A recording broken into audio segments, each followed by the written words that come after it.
in the crevices on the rocks, and when they decompose, the roots are able to absorb. Now that's where other trace elements come absorb, like calcium, phosphorus, which go for protein. We're talking about iron and other trace elements. So land sizes are growing smaller and smaller as urbanization continues to expand. Will you say aquaponic farming system is a solution to food security in Kenya? Most definitely.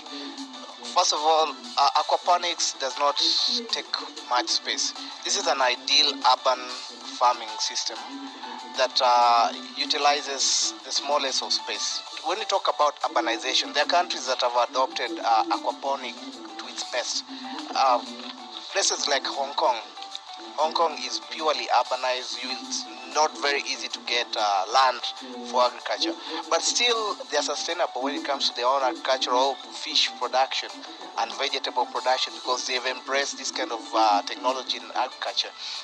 What does that mean in Kenya? Now, as we continue to subdivide our lands, it will reach a point we won't have sufficient land for agriculture, like Kiambu, for example, which is being subdivided every single minute.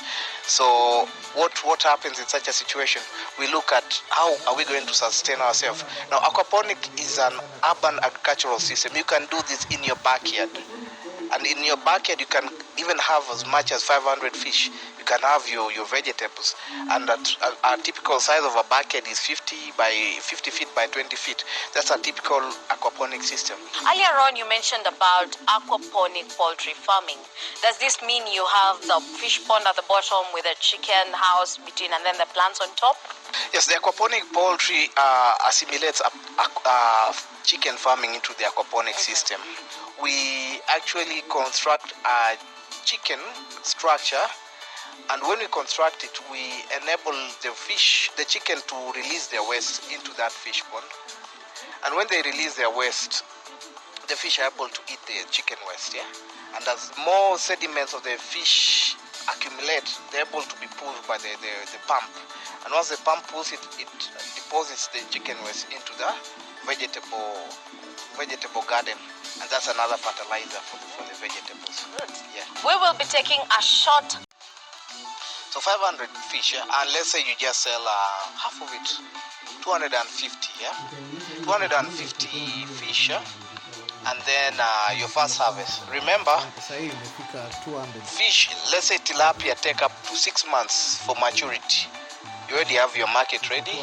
You have they're mature. They're 6 months plus another extra 1 month maybe to plan on your logistics on taking your fish to where it's being sold. Now, if you do 250 shillings and you multiply by let's say 250, you see how much you get. You can do your hesabu. That's about 125,000 shillings. Yeah. That is just half of what you've stocked, half of the 500 that you've stocked in your first harvest. Remember, you're not looking at return on investment on your first harvest. This is something that you have, and you'll continue having it for as long as you can, because some of these systems go up to 20 years. So you can always be having that. But what I've invested 150,000 shillings, yeah? What am I looking at? First of all, the system is mechanized, so it has a pump that pumps, yeah? When we do our math, we realize that when you spend your electricity, you'll be spending about 600 shillings per month. Now, what about feed? Feed for about 500 fish, you'll be spending about 1,500 per month. So for 6 months, you can do your calculations. For 6 months, 9,000 shillings. 9,000 shillings, yes. Yeah. Plus 600 by 6, that's another 3,600. You'll be looking at about at most 12,000 shillings expense. Now, let's say you sell all your fish, yeah. You sell all your fish, and you continuously be selling every month, yeah. You're getting 120,000 for every, or let's say I said 120 is minimum, and you're selling your fish at 250, which is minimum.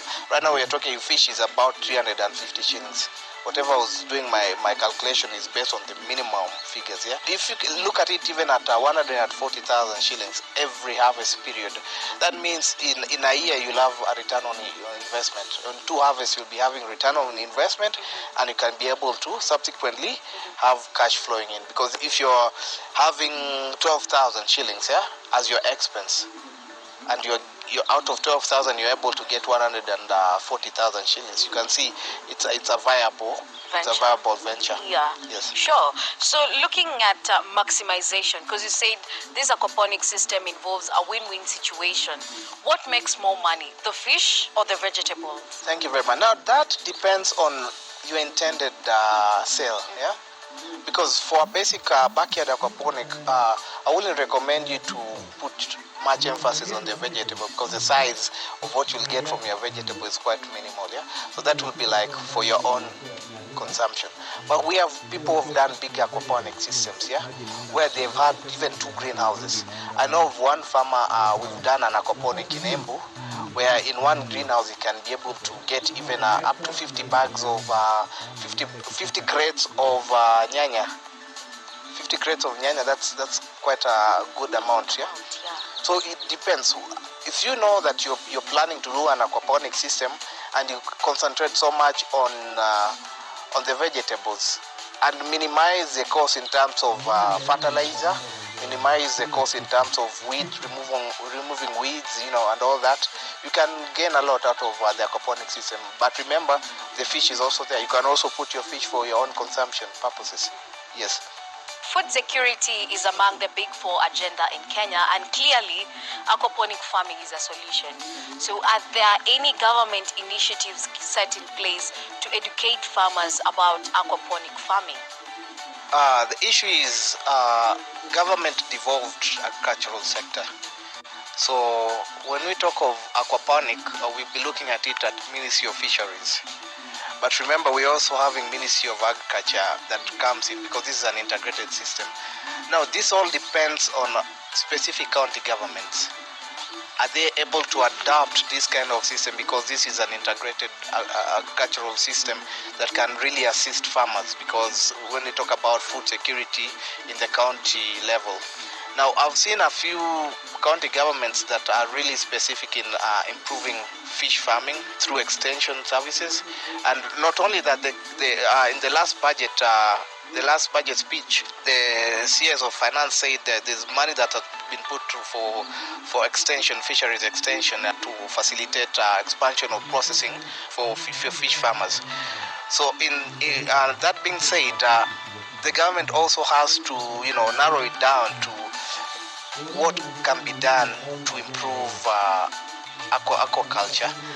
And by improving aquaculture is, can we be able to assimilate another system into aquaculture farming by bringing in aquaponic system? Because aquaponic is a very important, or is a very vital aspect of both agriculture and fish farming, because it combines both, and it also assists farmers, get rid of a few issues like fertilizers. For fish farmers, you don't have that issue of, reducing that backload of, changing water all the time. And now, extension officers can be able to come in, both the agricultural and also the fisheries. They can work together to assist a farmer. Both, if you have an aquaponic system on one land, both agricultural extension officers and the fishery extension officers can come and guide the farmer into both. And this can be a win-win situation for the farmer and even the county government. But now we don't have policies in place. As an expert, if I'm to say, has the government done anything to assist me even broaden my skills? No. The only place I can say that I've worked with the government is in Rwanda, when we've set up a solar aquaponic system that the government is using to see how successful it is and if it can be able to do for the farmers in Rwanda. But in Kenya, we are still yet to have such a thing. Okay, with fish known to survive under controlled temperatures, there are those who do greenhouse and outdoor farming. So how can a farmer be able to control these temperatures in aquaponic farming system? The places in Kenya that are very cold, especially when you go to central province, even places like Karen here in Nairobi, which is very cold, and the water becomes a little bit cold. So we recommend a greenhouse aquaponics system, yeah. And even in the greenhouse, there sometimes it can be a bit cold, and such a situations, a farmer can be able to use other ways. For example, using the light bulbs, the one that you use for the chicken house to heat up your greenhouse. But that's in extreme cold